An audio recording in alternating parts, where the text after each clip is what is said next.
Konnichiwa. Welcome to my channel. Tudu. Kali ini saya akan membahas sedikit materi tentang subscriber internet telepon. Struktur jaringan komunikasi. Pada dasarnya, jaringan telekomunikasi dapat dibagi menjadi beberapa level atau tingkatan, yaitu ICE, TC, SC, PC, dan LE. 1. Internet Gateway Exchange merupakan switch yang menjadi pintu gerbang yang mengkoneksikan antara jaringan telepon nasional dengan satu atau lebih jalur komunikasi.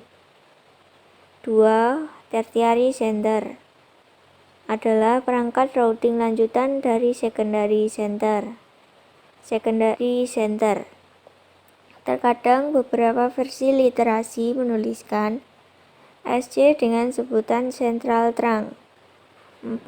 Primary Center merupakan kantor sentral yang berada di hierarki keempat atau dikenal dengan nama Class 4 Office. 5. Local Exchange adalah interface awal yang akan dihubungi pertama kali ketika terjadi panggilan telepon dari pelanggan menuju sentral. Komponen dalam tingkatan jaringan telekomunikasi. Untuk dapat menjalankan proses komunikasi pada masing-masing tingkatan, diperlukan adanya komponen telekomunikasi. Berikut adalah penjelasan komponen-komponen tersebut. 1. Komponen dalam tingkatan jaringan telekomunikasi. Terdapat beberapa komponen dalam tingkatan jaringan telekomunikasi, yaitu sebagai berikut. A. Local Network. B. Junction Network. C. Tool Network atau Trunk Network. D. International Network. 2. Fungsi pemberian nomor telepon. Format pemberian nomor telepon dalam sebuah perangkat jaringan memiliki fungsi sebagai berikut. A. Identitas pengguna atau perangkat yang tersambung. B. Penunjuk lokasi atau alamat perangkat telepon berada. 3. Metode sistem penomoran. Terdapat dua metode sistem penomoran telepon yang digunakan saat ini, yaitu sebagai berikut. A. Penomoran secara tertutup. B. Penomoran secara terbuka. 4. Teknik standar dalam penomoran terbuka. Berikut adalah teknik standar dalam pemberian penomoran secara terbuka. A. Prefix atau penetapan awalan. Ada beberapa model yang dapat digunakan pada prefix jenis ini, yaitu 1. Sambungan interlokal atau SLJJ. 2. Prefix untuk sambungan internasional atau SLI.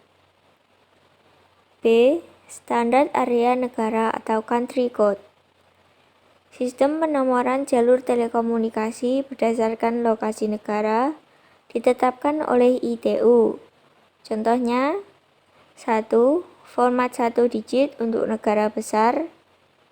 2. Format 2 digit untuk negara seperti Indonesia. 3. Format 3 digit untuk beberapa negara kecil. C. Berdasarkan kode negara. Dalam menentukan format prefix penomoran berdasarkan kode area, ada beberapa teknik yang digunakan, antara lain sebagai berikut. 1. Secara acak. 2. Secara sistematis. D. Berdasarkan subscriber number. Terdiri atas kode sentral dan kode user. Contohnya, 1. Amerika Serikat menggunakan 7 digit. 2. Australia menggunakan 8 digit.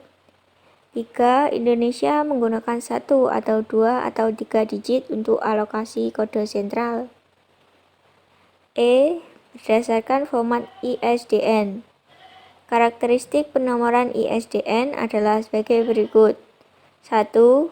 mempunyai struktur penomoran yang mirip dengan PSTN, tetapi ditambahkan dengan 40 digit sub-address. 2. Sistem sambungan dari sentral ke para pelanggan menggunakan infrastruktur dan sistem yang sama seperti pengguna telepon analog. 3. Memberikan support layanan data, baik data suara maupun data paket. F. Penomoran untuk layanan khusus dan darurat. Berdasarkan standar ITUT General Network Planning, format penomoran layanan khusus dan darurat adalah sebagai berikut. 1. Awalan penomoran dimulai dengan digit angka 1. 2. Jumlah paling banyak dalam penomoran adalah 3 digit. 3. Standar layanan khusus tersentral. G. Sistem penomoran mobile phone. Dalam sistem ini terdapat 2 mode penomoran, yaitu sebagai berikut. 1. Sistem telepon bergerak digital. 2. Sistem telepon bergerak STP analog. Dan 3 adalah cara menggunakan panggilan dalam mobile phone, yaitu A. Calling antar phone, B. Calling dari handphone ke telepon analog, C. Calling dari telepon analog ke handphone. H. Sistem pengodean akses jaringan komunikasi data. Untuk melaksanakan sambungan akses ke dalam jaringan, diperlukan prosedur komunikasi melewati access point yang menggunakan format 3 digit. I. Sistem pengodean nomor layanan IN atau Intelligent Network. Sistem pengodean nomor layanan IN dibagi menjadi 2 jenis, yaitu layanan area nasional dan layanan area internasional. C. Penomoran menggunakan email. Penomoran menggunakan email biasa digunakan pada layanan VoIP. Metode routing. Untuk meningkatkan performa sambungan dan mengurangi delay yang terjadi ketika akan melakukan sambungan, diperlukan metode routing yang baik dan cepat. Routing adalah mekanisme meneruskan data melalui jalur yang telah ditentukan berdasarkan algoritma tertentu agar pengiriman data dapat berjalan. 1. Hierarki metode routing. Ada beberapa metode routing yang dapat diterapkan antara lain sebagai berikut. A. Fixed Hierarchical Routing. Ciri khusus dalam sistem FHR adalah dalam sistem interlokal menggunakan prinsip tingkatan atau level, backbone route, dan alternate route. B. Dynamic Non-Hierarchical Routing. Karakteristik khusus dari DNHR adalah tidak menerapkan sistem level atau tingkatan. Dalam sentral layanan lokal disebut dengan LDC atau Long Distance Entry. Kelebihan dibandingkan tipe fixed adalah pemilihan jalur routing bersifat dinamis. 2. Klasifikasi pemilihan routing. Ketika melakukan proses pemilihan jalur transmisi data, ada beberapa klasifikasi keadaan routing yang dapat dipilih, yaitu A. Heavy Duty Route atau Direct Route, B. Tandem Route, C. Overflow Route atau Alternate Route, D. Last Choice Route. 3. Teknik routing. Dari sisi teknik pemilihan jalur, ada 3 teknik routing yang dapat digunakan, yaitu sebagai berikut. A. Fixed Routing, B. Alternative Routing, C. Dynamic Routing. PSTN. PSTN atau Public Switch Telephone Network adalah teknologi layanan jaringan telepon yang cukup populer saat ini. PSTN memiliki 5 elemen penting dalam proses kerjanya, yaitu sebagai berikut. 1. Telepon. 2. Network access. 3. COS atau Central Office. 4. Trunk atau Special Circuit. 5. CPE atau Customer Premises Equipment. Jaringan Local Access. Konsep jaringan local access atau yang dikenal dengan istilah LLA adalah jalur yang menghubungkan sistem jaringan telepon antara sentral lokal dan perangkat klien. Ada beberapa persyaratan yang wajib dipenuhi dalam pembentukan LLA, antara lain sebagai berikut. Kompatibel dan dengan layanan teknologi yang sedang digunakan. Mampu menangani berbagai tipe layanan dalam sebuah infrastruktur. Dapat bekerja dengan berbagai platform media transmisi. Terdapat 3 jenis komponen yang secara umum digunakan dalam pemodelan jaringan akses, yaitu 1. ANT, 2. NU, 3. NT. Beberapa komponen yang menjadi elemen penyusun rangkaian catu daya, yaitu sebagai berikut. 1. MDF, Main Distribution Frame. 2. RK atau rumah kabel. 3. DP atau Distribution Point. 4. KTP, kotak terminal batas. 5. Roset. 6. Jaringan kabel telepon lokal. Teknologi subscriber internet telepon.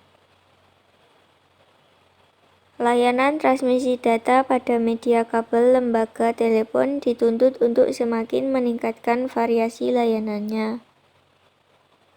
Salah satunya adalah teknologi yang terkenal dari subscriber, XDSL atau dikenal dengan Digital Pair Gain.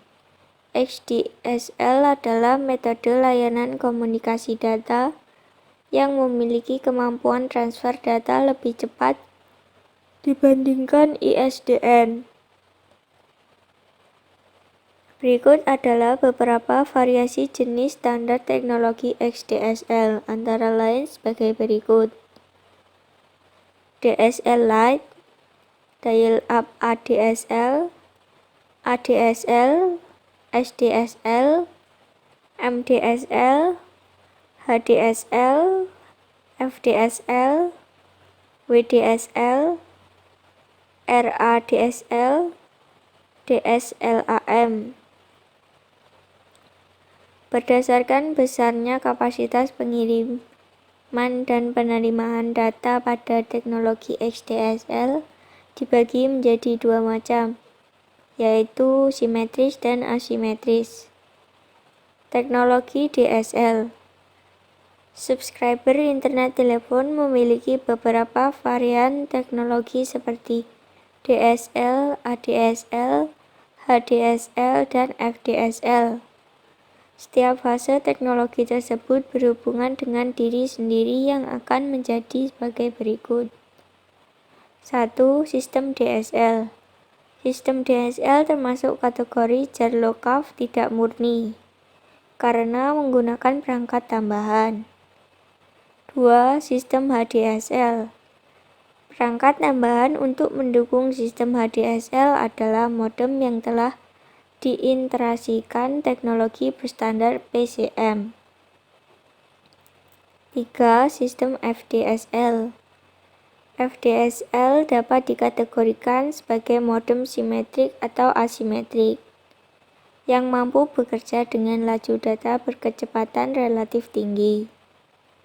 4. Sistem DSL. Sebenarnya metode prosesnya hampir sama dengan sistem HDSL. Namun, SDSL tidak seperti HDSL yang menggunakan perangkat tambahan. 5. MDSL. Ciri khusus dalam teknologi MDSL adalah terdapatnya perangkat modem, baik di sisi pusat atau sentral komunikasi data maupun di sisi pelanggan. 6. Sistem ADSL. Karakteristik ADSL mirip dengan MDSL, yaitu komunikasi yang terjadi didukung adanya dua modem, yakni di sisi sentral dan di area pelanggan. Berikut merupakan penjelasan dari subscriber internet telepon. Manfaatkan ilmu sebaik mungkin teman-teman. Jane minasan. Bye-bye. I'm an icon, man. And my girl about a 10. I should fuck her in a Benz.